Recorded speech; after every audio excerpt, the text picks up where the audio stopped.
What's going on, guys? Gautam for Team Super Fit, and today's video is going to be very short and it's going to be very simple, and there is going to be a lot of content on this video. Okay, it is going to be a short video stuffed with content.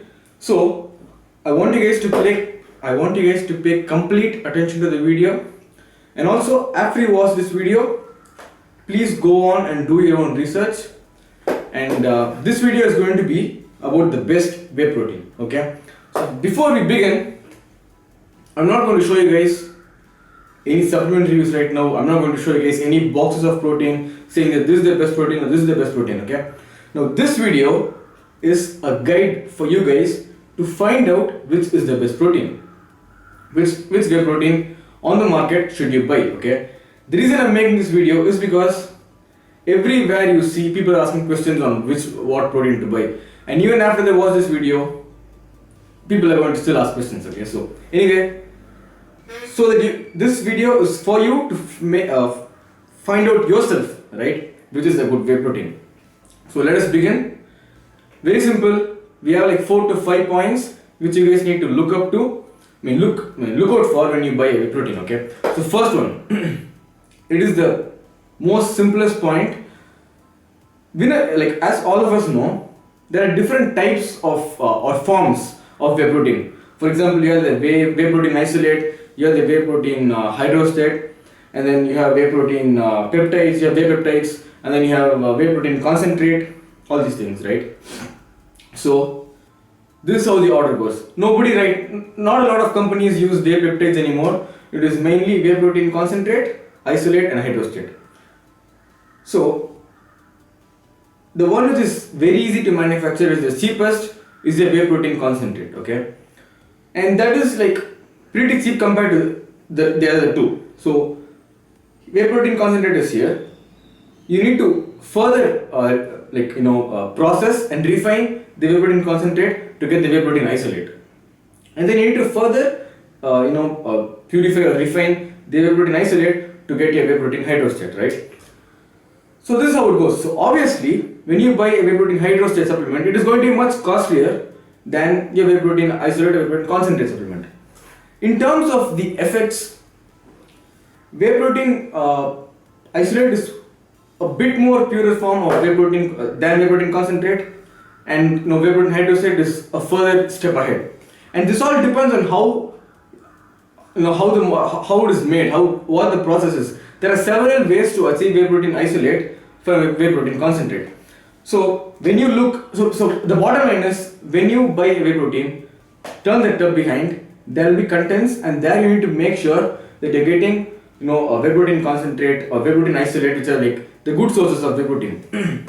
If you're buying a tub of whey protein for say 5,000, 6,000 rupees, and they're just adding whey protein peptides and whey concentrate, it is not a good whey protein, right? So when you're paying good amount of money, you need to make sure that you have the better form of whey protein, where you have like something like concentrate or isolate or hydrostate.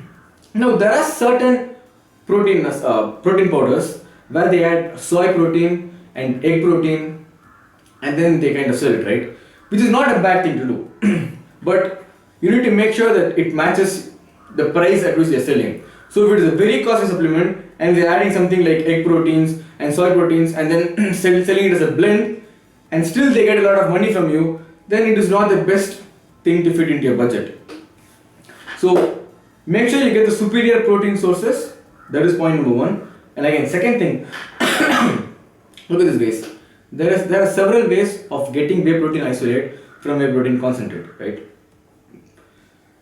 If you go to the cheaper ways of production or cheaper ways of manufacturing whey protein isolate, you might lose the bioactivity or the whey peptides. So if you get whey protein isolate for a very cheap rate, if the brand is selling whey protein isolate for a very cheap price, then mostly the process that they are using is going to be a cheap process for manufacturing, where you might lose the bioactivity or the whey peptides. So that is one thing you need to keep in mind. If you are getting a whey protein isolate supplement for very cheap price, then you need to think about it, right? So the best part is to go something.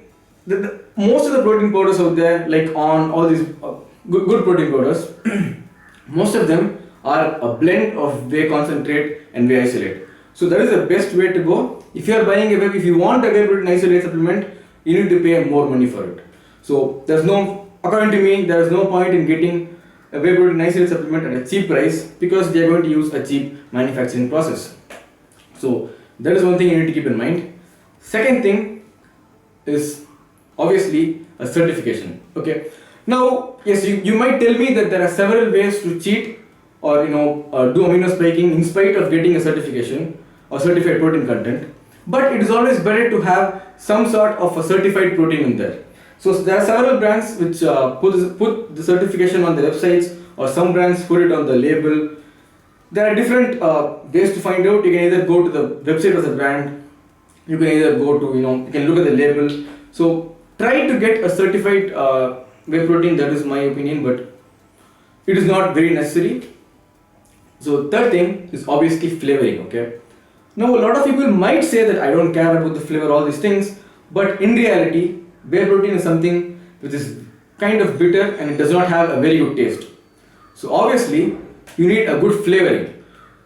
And believe, flavoring is not just adding cocoa powder and sugar base. Flavoring is very hard to put in a supplement. So that is why when you buy a supplement for a higher amount of money, you're going to get a good flavor out of it. Because flavoring is not very easy. It is a pretty costly thing to do. So if you are looking for a drinkable whey protein every single day, flavor is obviously something which is very important. So that is one thing you need to look out for. If you are paying a lesser amount of money, you're obviously not going to get the best flavor. So keep that in mind. Third thing is, whenever you buy a supplement or whatever you get, develop the habit to look at the nutrition facts. So turn the bottle behind, look at the supplement facts and nutrition facts, and then see how many grams of fat it has, how many grams of carbs it has, how many grams of sugar it has, and then compare it with everything else. The lesser amount of sugar is obviously good. The lesser amount of fat is obviously good. So what you do is, for example, when you have protein A or protein B and you want to compare this with a better protein, turn the supplement facts below, look at all these things, see what source they use, see what are the carbs, what are the sugar profile, look at all, same thing, look at the thing on the other protein also, and then compare the price. So this is how you need to find out which whey protein is better. So moving on after that are added ingredients, right? So these days there are several whey proteins where they add creatine, they add things like creatine, beta-alanine, arginine and all these things. Like I think Nitrotech adds a lot of pump ingredients. Like I think arginine is there in Nitrotech, I'm not sure.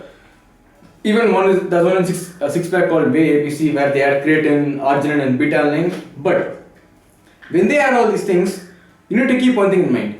You need to make sure that they're adding the, I'm not getting the word, guys. They're adding the proper dosage, right? What is it called?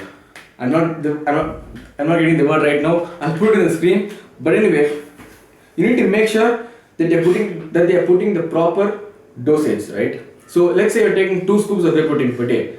You need to make sure that you're getting the clinical dosage. You need to make sure you're getting the clinical dosage of creatine also. If they add just 1 gram of creatine per scoop and you're taking 2 scoops per day, you're only getting 2 grams of creatine, which is not a lot. So make sure all the dosages of the extra ingredients they're adding, are clinically dosed. So that is one more thing we need to look at if it has added, added supplements to it. So next thing is the cost base. Finally, the cost matters a lot. You need to keep all these things in mind when you go for the cost. You cannot get the best out of everything for the cheapest amount of money that you're paying, and also you cannot pay huge amounts of money for something that is not a good product. So these are the ways with which you can find out if the whey protein that you're looking for is a good whey protein or a bad whey protein. And then you compare it with the price that you're getting, and then if it matches, then go for it. So for me, brand does not matter. All the brands are pretty much the same. So the way I buy my protein is like this. I analyze it fully and then see if it suits my price. So that is it. Watch this video with an open mind. Thanks a lot for watching. Like, comment and subscribe, and I'll see you guys on the next one.